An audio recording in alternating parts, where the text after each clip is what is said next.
say thanks to our resident blacksmith for making our bird's nest crown of thorns. So Bill always does a great job, so thank you very much. So, how's everybody doing this morning? Sometimes it's hard on the first Sunday of Lent because every year we get the same story, all right? And if you come back to church every year, the first Sunday after Ash Wednesday, it's always the temptation of Jesus in the wilderness as the gospel reading. And this year we hear Luke's account of the devil testing Jesus. And I'm sorry that he had to duck out to get stuff ready for the soup and sandwich afterwards, because I don't think that I will ever read this passage or hear this passage without thinking of Barry Victor. And for those of you who don't know Barry, you soon will. He exudes welcome and love and all that kind of stuff. And he's a very kind of a dynamic character. And so when I was interviewing for the job here as your pastor 2 years ago, Barry was on the church council. And I've been answering questions about my beliefs, about strengths and weaknesses, about my leadership style for at least like an hour and a half. And the interview was winding down. You get that sense like people are running out of questions, which is, it's the best part of an interview. All right. And evidently all the planned questions had been asked, because I could see, people had, sort of their standard. And the council president asked the question, does anybody else have any other questions? Which means, no, you're not supposed to have any questions, we're done. People start getting their papers together, getting ready to leave, and Barry raises his hand. He says, yeah, I got a question. Pastor, do you believe in a literal devil? How much time do we have here? That was the first question I want to ask. It's a great question. It's one of those things a lot of people wonder about. But it's also not something that I can answer in about a minute or a minute and a half. And it's hard because whenever someone asks me about the devil or about hell, and those are the two big ones that people will ask you about, the Bible simply doesn't say all that much about either of those things. So usually when somebody asks me about those questions, I always want to ask the question back, what do you think? And then follow it up with, and why is that important to your walk with God?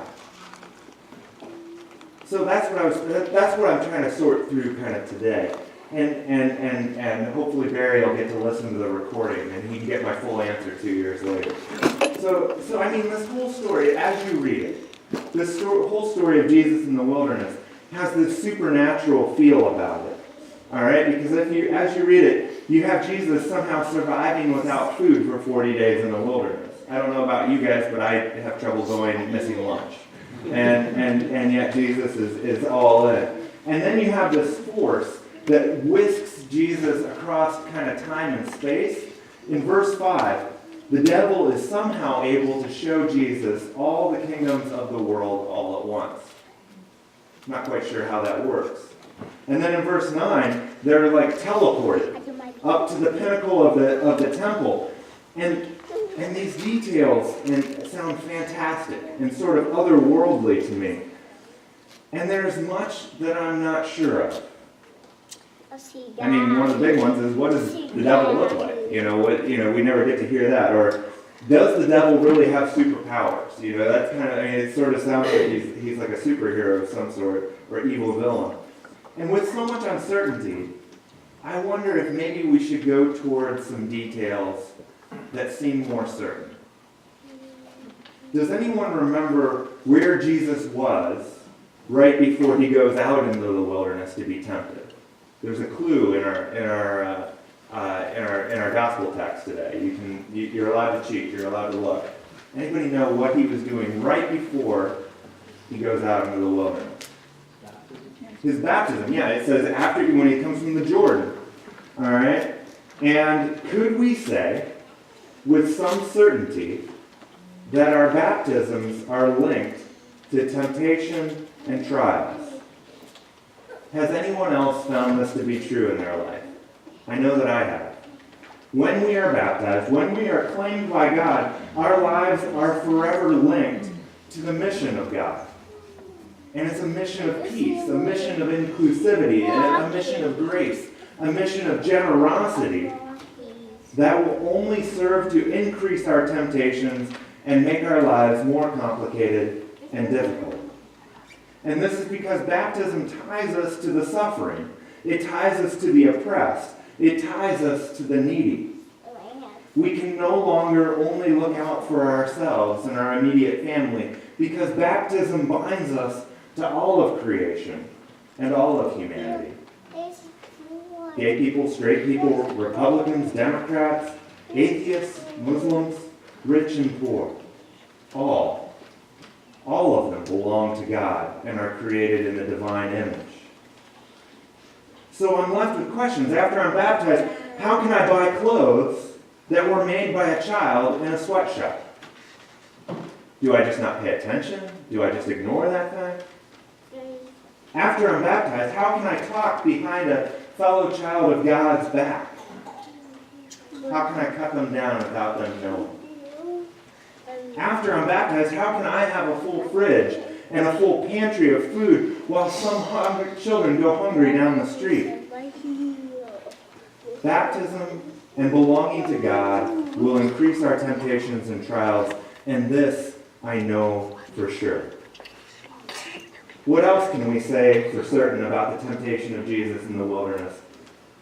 Personally, I'm a little surprised, I don't know about anybody else, about the relative powerlessness of the devil and of the temptations. You know, after seeing so many movies and reading books about the devil, and they portray evil as capable of forcing people to do awful and terrible things. And we even have a saying for it. How many people have ever heard the saying, "The devil made me do it"? And yet this doesn't seem to be true at all. Jesus is tempted, but when he says no, the devil doesn't spin kick him or threaten his family. The devil tries and tries and tries again, but he can't make Jesus do anything. And this is true and certain for all of us as well. God is God alone. Evil is not equal to God and cannot force any of God's good creation to do anything against our will. And maybe this is why I don't think a whole lot about the devil very much. Because I don't know about you, but I do a pretty mighty fine job of finding, choosing, and giving into temptation all on my own. This I'm sure of. The last thing that I'm certain about in the story of Jesus' temptation is what gives me hope, and what I hope gives you hope as well. I know that for all the good that I do, I will make mistakes.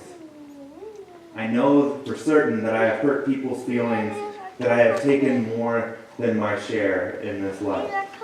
I have ignored opportunities to help others. And yet, does Jesus ever give in to his temptations? No. Jesus never fails to put God and others first.